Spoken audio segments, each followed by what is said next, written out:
day you'll realize that the real battle of life isn't out there in the economy or in politics or in all this new technology. The real battle is much closer. It's right here in the philosophy that guides each day. See, everyone has one. Even if they've never written it down, even if they've never thought about it carefully. Everyone is carrying around a set of beliefs, ideas, assumptions, a philosophy about money, about work, about relationships, about health, about time. And that philosophy quietly shapes the course of their life. Now here's the problem. Most people inherited their philosophy by accident. They picked it up from the neighbors, from television, from a careless teacher, from a discouraged friend. They collected bits and pieces over the years, never questioned if it was serving them well, like picking up old hand-me-down clothes and just wearing them without ever asking if they fit. And because the philosophy is invisible, it's easy to ignore. If someone is overweight, we can see that. If someone is broke, we can see that. But what caused it? Behind the condition is a philosophy at work. Behind the paycheck is a philosophy. Behind the health or lack of it is a philosophy. Yet most never stop to examine it. So what happens? They drift. They let circumstances decide. If the wind blows one way, they go with it. If it blows the other way, they go with that too. No rudder, no compass. And after years of drifting, they end up far from where they ever imagined they would be. They wonder, how did I get here? But the truth is, the philosophy they were living by decided it for them. The danger of neglect is subtle. No one fails overnight. Failure is small errors in judgment, repeated every day. Ignoring good advice, wasting an hour here, an hour there, spending more than they earn, eating what they know isn't good, trusting the wrong voices, just little decisions guided by a weak philosophy. But add them up over 5 years, 10 years, and the gap is wide. It's a bit like a farmer planting seeds without paying attention. If you plant the wrong seeds by mistake, the ground won't argue. If you neglect planting altogether, nature will still grow something. And you'll have a field you didn't want, or even worse, a field full of poisonous weeds. Life works the same way. If you neglect to design your philosophy, you'll still harvest. But it won't be what you hope for. The problem is simple but profound. Most people never consciously build a philosophy that can take them where they want to go. They let it be shaped by chance instead of choice.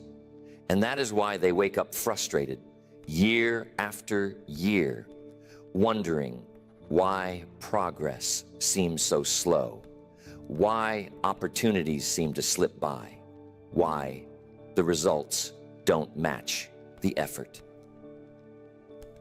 That's the problem. A philosophy by default instead of a philosophy by design.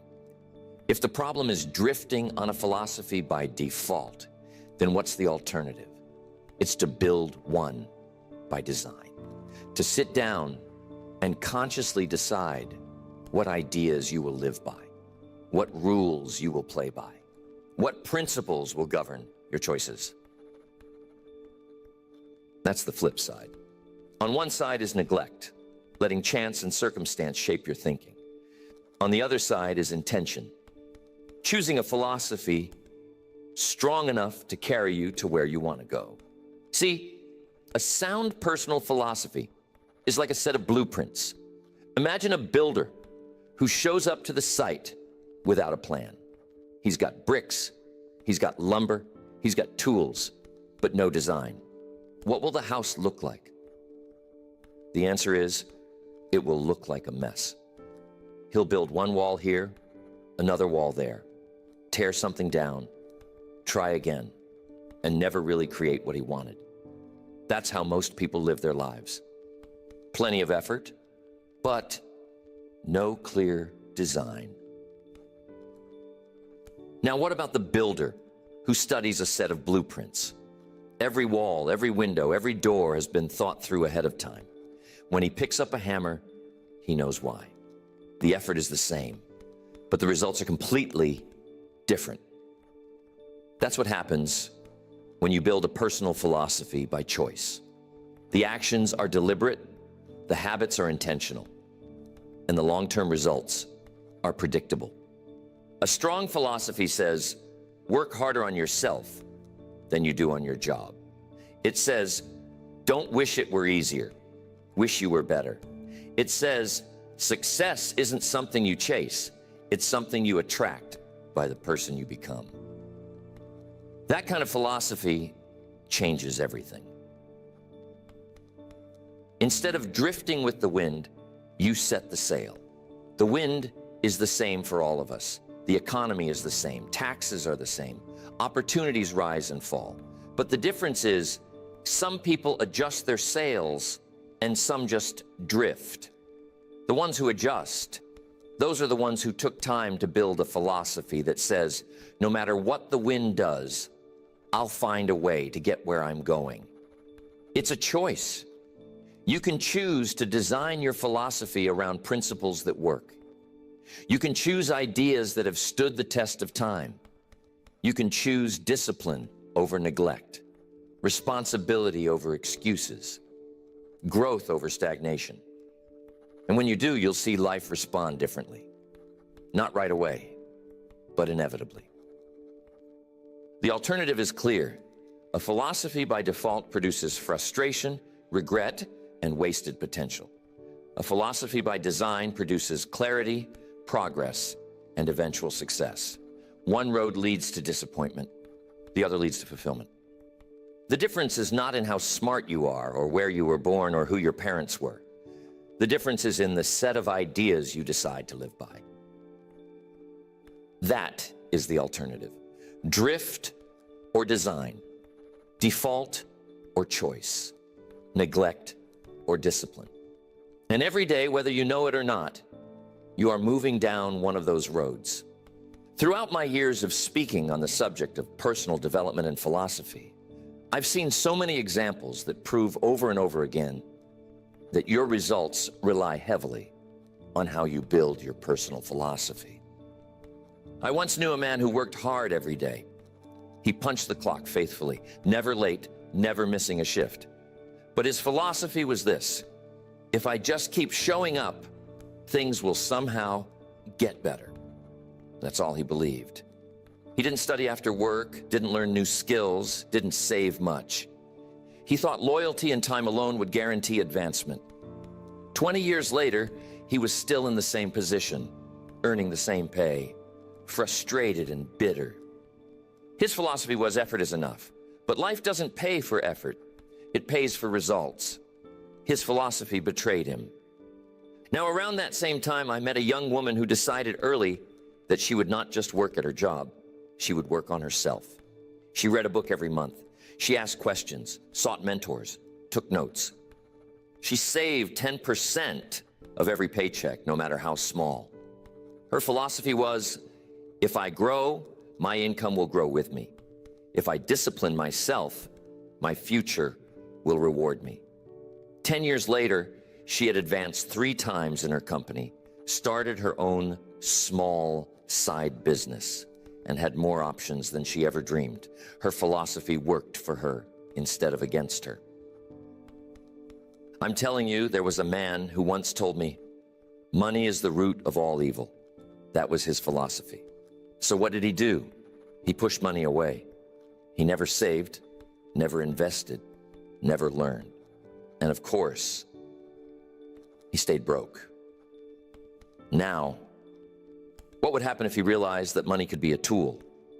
What if he realized that it can build, it can bless, it can create? What if his philosophy made him curious, disciplined, careful? I'm not a gambling man, but I'd be willing to bet that he'd end up wealthy. And not just in money, but in influence and the ability to help others. See how it works? 2 people, same circumstances, yet their philosophies put them on different paths. One path leads to scarcity, the other to abundance. One leads to bitterness, the other to joy. And it all started with a simple idea they chose to live by. The stories change, but the principle never does. Philosophy makes the difference. The true test of philosophy isn't what happens in a week or a month. It's what happens over years. Because philosophy compounds. Just like money in the bank, ideas gather interest. If they are good ideas, they build a fortune of results. If they are poor ideas, they build a mountain of regret. Two young men start out the same age, same background, same job. One believes life is a matter of luck, so he spends freely, avoids responsibility, does just enough to get by. The other believes life responds to discipline, so he saves, learns, pushes a little harder each year. At age 25, you can't see much difference. At 35, you begin to notice. At 45, the gap is enormous. One is trapped in debt, restless, and resentful. The other has choices, resources, and influence. Same years, different philosophies, opposite results. One person adopts the philosophy that what they eat doesn't matter. They say a little won't hurt. Another adopts the philosophy that the body is the only place they have to live, so it deserves care. 10 years later, the difference is visible in energy, in confidence, in how they carry themselves. 20 years later, it is visible in the doctor's report. The long-term consequence of a weak philosophy is subtle in the beginning, then brutal in the end. Small errors in judgment, skipping a book, ignoring exercise, spending instead of saving, don't seem like much today, but multiplied by 1,000 days, they add up to a destiny. On the other hand, small disciplines, reading a chapter, walking around the block, setting aside a little money, don't seem like much either. But multiplied by 1,000 days, they build a life that looks almost miraculous. Here's the truth. Life is not unfair. Life is exact. It measures every step, every choice, every idea. It rewards those who design their philosophy and punishes those who neglect it. Not immediately, but inevitably. And what makes it difficult is that consequences are delayed. If eating a donut brought instant illness, no one would eat a donut.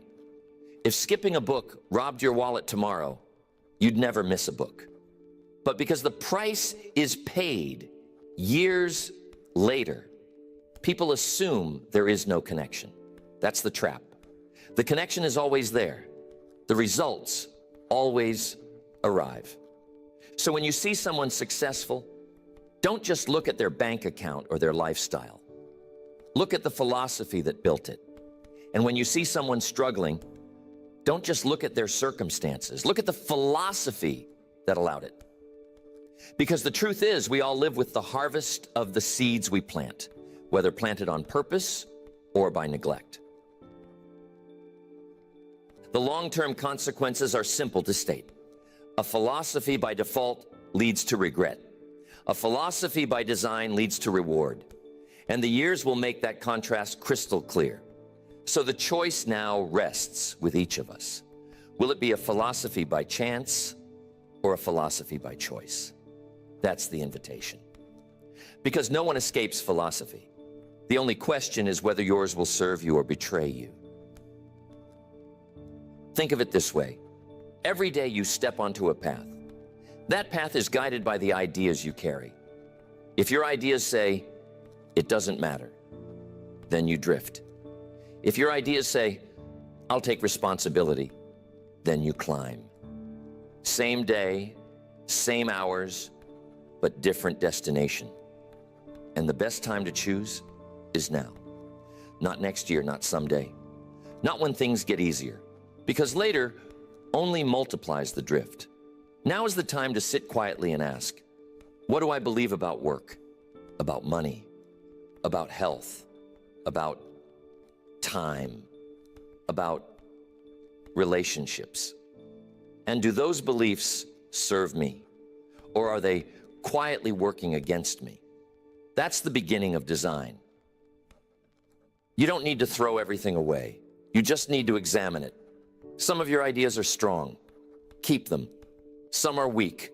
Replace them. And some are missing altogether. Go get them. Because life doesn't require perfection, but it does require correction. And philosophy is where correction begins. Maybe your family never taught you the importance of saving. You can choose to adopt that philosophy now. Maybe your friends never encouraged you to read and learn. You can choose to start that habit now. Maybe you believed until now that circumstances control you. You can choose today to believe that your choices are stronger than your circumstances. That's the invitation. And understand, choosing doesn't mean it changes overnight. No, philosophy works like the seasons. You plant it, you water it, you cultivate it. Over time, it grows into a harvest. So don't get discouraged if the first month feels the same. Just keep feeding your mind good ideas. Keep practicing small disciplines. Keep rejecting weak thinking. The seasons will eventually reward the farmer who plants wisely. I invite you to imagine 5 years from now. If you keep living by your current philosophy, where will you be? Now imagine if you redesigned it, if you filled your mind with the best ideas, lived with discipline, practiced responsibility. Where would that take you? The difference is clear, and the decision belongs to you. And it really is that simple. You just have to choose. Choose discipline over neglect. Choose responsibility over excuses. Choose growth over stagnation. Choose a philosophy that will serve you for the rest of your life. Because if you do, the years ahead can be rich with reward. And if you don't, the years ahead will be heavy with regret. The choice is always yours.